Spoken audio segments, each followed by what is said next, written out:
parole est si difficile à comprendre. Pourtant, tu t'adresses à des hommes que nous sommes. Dispose-nous à comprendre, Seigneur Dieu, ce qui nous est caché. Parle à ton peuple, que je ne sois qu'un simple instrument que tu utilises. Seigneur, dispose les cœurs de tes enfants à la bonne écoute. Reste avec nous, Seigneur, par Jésus-Christ, notre Sauveur et Seigneur, nous avons prié. Ô toi qui donnes la vie, à tes pieds je m'assois, comme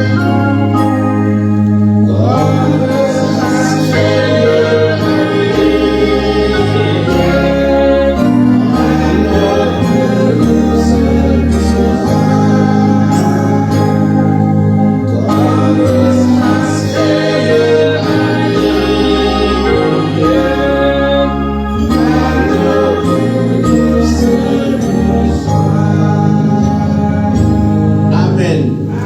Pendant que nous sommes encore debout, tourne-toi en face de ton voisin et tourne-toi. Regardez-vous. Il faut bien regarder dans ses yeux. Il y en a qui tournent le dos à leurs ennemis. Tourne-toi à côté de ton voisin. Maintenant, fais-lui un bon sourire. Hein? Fais-lui un bon petit sourire. Voilà, maintenant asseyons-nous. Bien-aimés dans le Seigneur, peuple de Dieu, une fois de plus, bonjour. Bonjour. Il y a des situations que beaucoup d'entre nous rencontrons dans la vie parce que nous sommes ingrats. L'ingratitude fait que parfois on se retrouve dans des difficultés. Personne ne peut voler à ton secours simplement parce que tu es ingrat. Ingratitude quand tu nous tiens. Mes chers amis, le texte qui nous a été lu peut peut-être sembler difficile, mais le Seigneur vient de faire en sorte que le peuple d'Israël remporte une grande victoire dans le désert. Vous savez que le peuple d'Israël a été libéré par le Seigneur là où il était en captivité en Égypte. Maintenant, ils font route vers la terre promise. Et dans le désert, il y a des difficultés. Ils rencontrent des territoires ennemis. Ils rencontrent des pays, des peuples qui vivent dans le désert et qui leur sont pas très antipathiques, qui ne sont pas trop sympathiques et qui les combattent. Le Seigneur vient de faire en sorte que le peuple d'Israël remporte une grande victoire. Alors qu'il continue le chemin, ils commencent à s'impatienter. Ils oublient ce que le Seigneur vient de faire pour eux. Ils commencent à respecter. Ils commencent à se plaindre. Ils commencent à dire des choses méchantes à l'endroit de Dieu et à l'endroit du serviteur de Dieu qui est Moïse. Comme nous. Lorsque le Seigneur fait pour nous de bonnes choses, on est content. Nous sommes heureux. Lorsqu'il t'a donné un enfant, tu étais heureux. Il t'a donné le mari que tu as aujourd'hui, tu étais heureux. Il t'a donné la situation qui est la tienne aujourd'hui, tu étais heureux. Mais quelques moments après, lorsque les difficultés commencent à arriver, tu maudis le Seigneur, tu maudis le pasteur, tu maudis tout ce qui autour de toi te montre le chemin de la foi. Le peuple d'Israël s'est retrouvé dans cette situation. Et ils se sont mis à maudire, à mal parler, à salir le serviteur de Dieu, comme on fait ici à Toulouse. Ils ont oublié que hier, tu étais à son chevet pour dire, prie pour moi, aide-moi, soutiens-moi dans cette prière. Et lorsque les choses vont mieux, tu oublies et tu craches sur lui. Alors le Seigneur s'est mis en colère. Et lorsqu'il se met en colère, il envoie contre le peuple d'Israël des serpents. Imaginez-vous dans une maison où les serpents sont de tous les côtés de la maison. Vous ne savez pas où aller. Il y a des serpents partout. Il y en a ici qui ont très peur des serpents. Je n'ose pas voir le spectacle. Car si je ferme cette porte et je fais sortir les serpents ici de partout, vous ne saurez plus à quel sein vous vouez.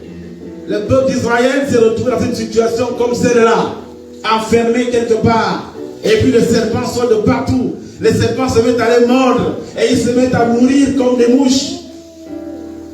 Je pense qu'il est peut-être temps que le Seigneur fasse une chose pareille. N'est-ce pas? Alors le peuple se souvient que c'est cet homme-là qui nous a toujours sauvés. Il court donc vers Moïse pour dire: Moïse, la situation est compliquée, prie le Seigneur afin qu'il éloigne de nous ces serpents, parce que nous sommes en train de périr. Et Moïse, comme un bon pasteur, se tourne vers Dieu et dit: Seigneur, aie pitié. Nous reconnaissons que nous avons été ingrats. Nous reconnaissons que nous avons été ingrats. Nous n'avons pas su te dire merci. Éloigne de nous ces serpents. Et le Seigneur, qui est miséricordieux, qui est toujours disposé à venir à votre secours lorsque vous venez à lui, il a dit: revenez à moi et moi je reviendrai également à vous. Car le Seigneur se montre à ceux qui le cherchent réellement.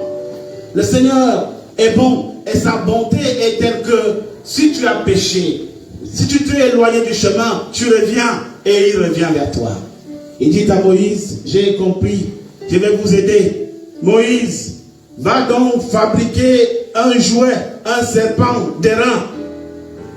Pour combattre les serpents, le Seigneur demande à Moïse d'aller fabriquer quoi? Un serpent d'airain, c'est-à-dire une image avec une tête de serpent. Et il lui dit: il faut que tu fixes ce serpent d'airain sur un grand poteau. Et dis au peuple d'Israël que quiconque va lever la tête pour regarder le serpent d'airain, il sera guéri. Bien-aimés dans le Seigneur, peuple de Dieu, le thème de notre homélie de ce jour, c'est: lève ta tête, regarde le serpent d'airain et sois guéri. Amen. Dis donc à ton frère: lève la tête, regarde le serpent d'airain et tu seras guéri. Encore. Lève la tête, regarde le serpent d'airain et tu seras guéri. Amen. Mes chers frères et sœurs, c'est une situation quelque peu difficile. Imaginez-vous qu'il y a des serpents partout. Et on vous dit: pour que tu sois sauvé, lève la tête. Et toi, tu ne peux pas lever la tête parce que tu es très occupé à chercher à chasser les serpents qui sont autour de toi. Tu cherches à résoudre les problèmes qui sont autour de toi et tu n'as pas la capacité de lever la tête pour regarder le serpent d'airain. Mais bien aimés, nous vivons dans un monde difficile où nous sommes envahis par beaucoup de problèmes. Nous sommes envahis par beaucoup de situations. Nous sommes envahis par beaucoup de choses qui nous tiennent captifs et qui nous empêchent, n'est-ce pas, de regarder. Chacun de nous veut chercher de quoi est-ce qu'il vivra le matin. Qu'est-ce que je vais manger demain? Comment je ferai pour payer mon loyer? Comment je vais faire pour sortir de ma situation actuelle? Et nous n'avons pas la possibilité de prendre le temps pour nous concentrer vers ce que le Seigneur nous montre. Il y a beaucoup trop de choses autour de moi. Il y a beaucoup trop de serpents autour de moi. Il faut que j'essaie de voir là où je peux placer les pieds. Je n'ai pas le temps de lever la tête. Et pourtant, la solution se trouve là-haut. La solution se trouve là-haut. Beaucoup sont morts et beaucoup vont encore mourir, alors que la solution est à la portée de tout le monde. Le Seigneur a dit: je suis le chemin, je suis la vérité, je suis la vie. Nul ne peut aller au Père que par moi. Lève la tête et regarde-moi. Mes chers amis, beaucoup de choses nous maintiennent captifs. Beaucoup de choses nous empêchent de vivre et d'avoir la vie. Que chacun de nous, à partir d'aujourd'hui, essaie de se contenter vers l'essentiel. L'essentiel n'est pas ces problèmes qui sont autour de nous. L'essentiel n'est pas ces problèmes qui nous envahissent, des difficultés de tous les jours. Non. L'essentiel se trouve en Jésus-Christ. L'essentiel se trouve là-haut. Essaie de concentrer ton énergie vers ce qui peut te donner la vie. Nous avons dit pour ceux qui étaient au ACP, venez acheter l'eau de vie gratuitement. Le médicament est gratuit. Il est perché là-haut. venez le prendre gratuitement, sans argent. Mais nous sommes beaucoup trop attelés à surveiller nos vies, à surveiller nos arrières, à regarder où est-ce qu'on met les pieds, à surveiller ce que nous disons, parce que j'ai peur d'être mordu. J'ai peur que le serpent ne monte sur mon pied. J'ai peur que au moment où je m'assois, il soit là. J'essaie de me protéger. Et tu n'as pas la capacité de comprendre que je suis là. Le Seigneur s'est fait accrocher sur la croix, les bras ouverts. Il a dit, venez à moi. Venez à moi. Vous tous qui êtes chargés et fatigués, je vous donnerai le repos. Ce repos dont tu as besoin. Cette solution qui te manque tant, ces problèmes que tu rencontres dans la vie, la solution se trouve en Jésus-Christ. Le problème, c'est que tu n'as pas de foi. Et le manque de foi, c'est ça qui t'empêche d'abandonner ces problèmes pour regarder vers l'essentiel. Lève la tête aujourd'hui. Regarde ce serpent d'airain et tu seras sauvé. Le serpent d'airain, mes chers amis, c'est le Seigneur. Regardez vers le Seigneur au moment où nous sommes dans le tumulte, au moment où nous sommes dans le tohu-bohu, au moment où nous sommes dans la tourmente. Concentre-toi sur le Seigneur et tu verras de tes propres yeux comment tout doucement il va te sortir de là.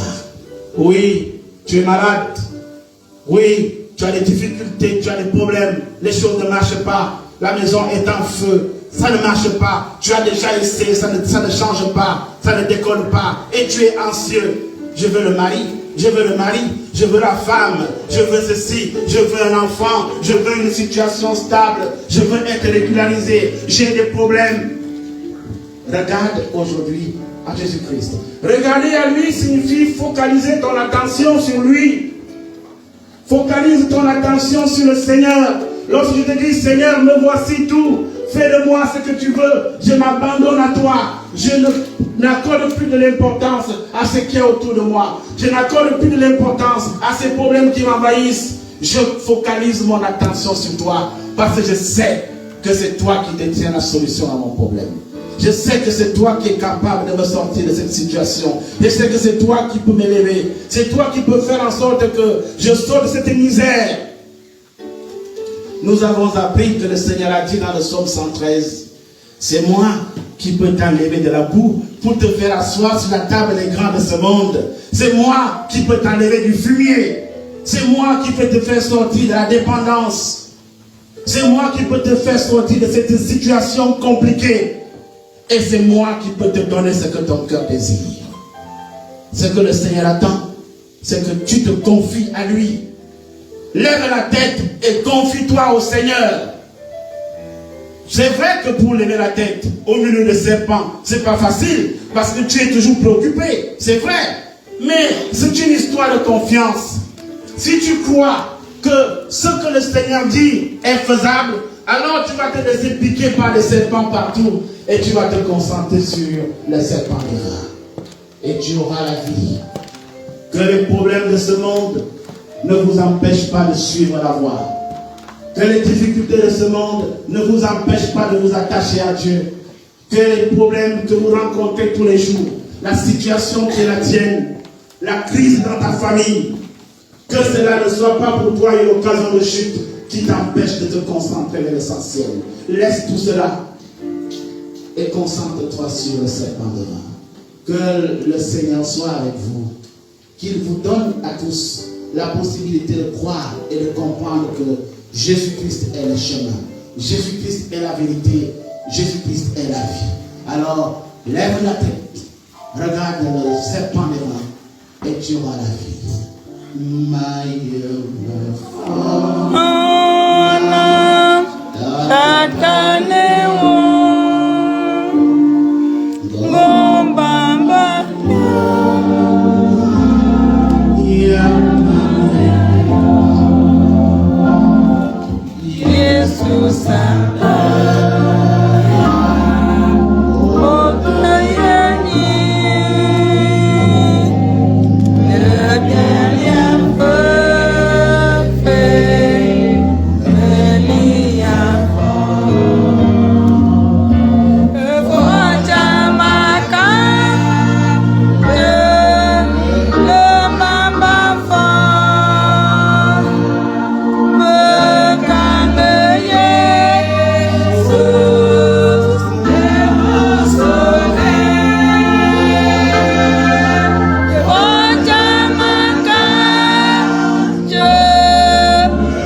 et tu seras guéri. Amen. Amen.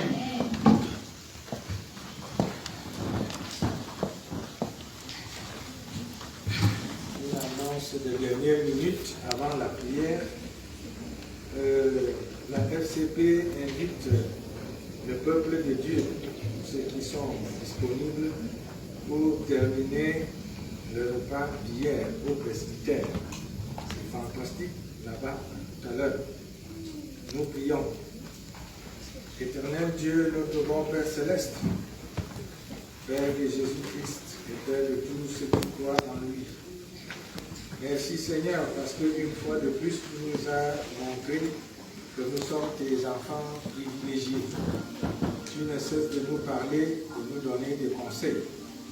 Cet après-midi, tu nous as demandé de lever la tête et de regarder le serpent errant pour que nous soyons sauvés. Père Céleste, tu sais qu'autour de nous, nous avons beaucoup de serpents, beaucoup de problèmes.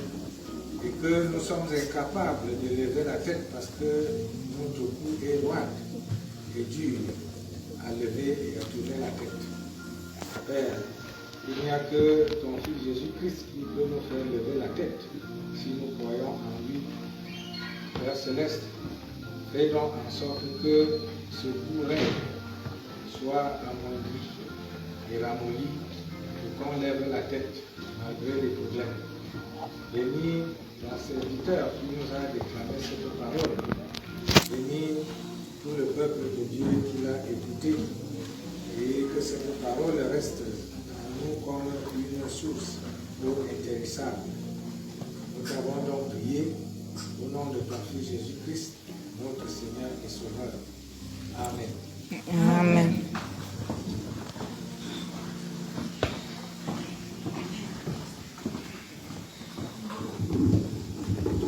Notre culte tire vers la fin. Avant la prière finale, levons-nous et chantons le cantique Boulou 91.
ensemble. Au moment où nous nous levons, même ma fille qui est fatiguée, je nous recommande vraiment de repartir chez nous avec en esprit la troisième strophe de ce cantique qui nous rappelle que le Seigneur est toujours assis là-haut, n'est-ce pas? Il attend, il n'a pas bougé. Il dit, n'est-ce pas? Je suis toujours en train d'attendre, alors ne refuse pas cet appel. Viens vers moi. Aujourd'hui, concentre-toi sur moi. Lève la tête. Je suis là.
Parce que dans ton omniscience, tu étais là, au milieu de ton peuple rassemblé en ce lieu ce dimanche.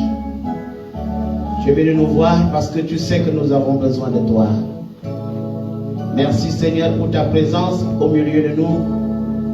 Merci parce que tu as touché d'une manière particulière chacun de nous. Et nous allons repartir avec une tâche de toi. Veille sur nous tout au long de la semaine. Cette semaine qui va commencer soit une semaine particulière, une semaine qui précède une rencontre fructueuse avec toi. Toi, le seul vrai Dieu de qui découvre toutes choses. Tu sondes nos cœurs et nos reins. Tu sais, Seigneur Dieu, que nous avons soif de ta présence. Manifeste ta puissance dans nos vies. Sors-nous des gouffres dans lesquels nous sommes, Seigneur Dieu. Sors-nous de la situation et des situations compliquées dans lesquelles nous sommes. Abreuve-nous de ta plénitude et de ta présence, afin que nous puissions être construits dans cette foi ferme, cette foi que tu mets à l'épreuve, lorsque tu nous convoques à lever nos têtes pour regarder le serpent des reins. Malgré, Seigneur, ces multiples problèmes qui nous envahissent, malgré ces serpents qui sont sous nos pieds, Seigneur, viens construire notre foi, afin que nous puissions baptiser avec toi. Tu es le tu es la vérité, tu es la vie. Garde-nous, Seigneur, et fais de nous des vrais adorateurs, ceux qui vont désormais t'adorer en esprit et en vérité. Reste avec nous, Seigneur, par Jésus-Christ, ton Fils, notre Seigneur et Sauveur. Nous t'avons prié.